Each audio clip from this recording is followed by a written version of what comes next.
Police ने FIR नहीं लिखी चुनाव के समय पर, लेकिन हम भूले नहीं है ये बात। नहीं, वही बीजेपी का नेता इनसे माफी मांगेगा एक दिन आकर। एक बार क्या हुआ कि हम लोगों के ये जनरेशन पार्क में बहुत सारे जब बनाना था तो सांप की शिकायत आ रही थी कि सांप बहुत निकल रहे हैं। मैं इन सपेरे लोगों को धन्यवाद देता हूँ कि जिन्होंने सब सांप पकड़े और एक भी सांप को मारा नहीं सोचो और सबको छोड़ दिया है।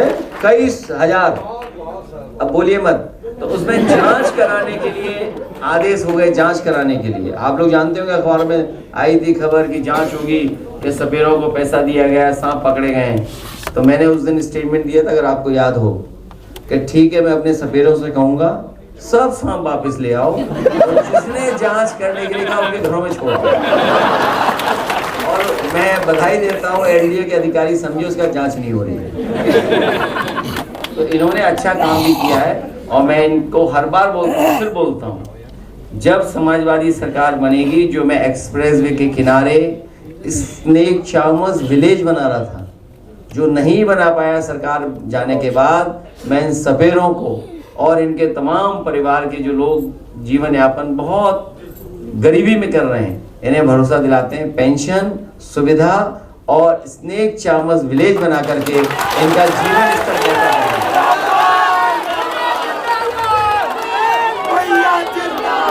इसलिए बधाई इन लोगों को भी, इनाम बाद में लेके जाना। नहीं, इनाम इसलिए देना जरूरी है, सोचिए बीजेपी वालों ने इनसे भी अन्याय किया, अपमानित किया इन्हें भी।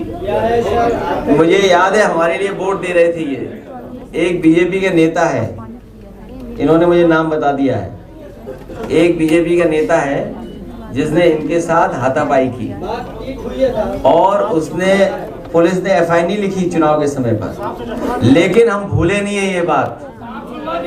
नहीं, वही बीजेपी का नेता इनसे माफी मांगेगा एक दिन आकर। एक हमारा, हालांकि ये समय नहीं उस चीज का, जब वो लड़के पकड़े गए और विधानसभा में नाम लिया गया, वो लड़का आया है एक, याद आई, ये बेचारा चाय पी रहा था, पुलिस वालों ने इसे पकड़ा। और मुझे पकड़ने की बात नहीं है, पकड़ने में तो जांच होगी तो छूट जाएगा, कोई बात नहीं है, लेकिन जिन अधिकारियों ने अपना रुतबा बनाने के लिए और सरकार की इमेज को ठीक करने के लिए इन्हें थाने में पकड़ा गया, हाथ जोड़ करके तस्वीर छापी है, मैं इनसे भी कहूंगा उनको मत भूलना, और हम लोग भी नहीं भूलेंगे, क्योंकि नाम तो और भी पढ़े जाने चाहिए थे। नाम और क्यों नहीं पढ़े गए? नाम तो और पढ़े जाने चाहिए थे, केवल 2 ही नाम पढ़े गए, केवल 2 नाम पढ़े गए। याद हो कहाँ गया लड़का? वो बेचारा अपने पिताजी का इलाज कराने के लिए बीमार था, अब तो छूटा है जेल से। लेकिन सोचिए ऐसी सरकार है, बताइए आप, जो अन्याय कर रही है, अपमानित कर रही है। इसलिए पत्रकार साथियों, आप भी लोकतंत्र बचाइए। आपको भी बहुत बहुत बधाई स्वतंत्रता दिवस की, और एक हमारे गायक है जो 2 दिन गाना गा सकते हैं।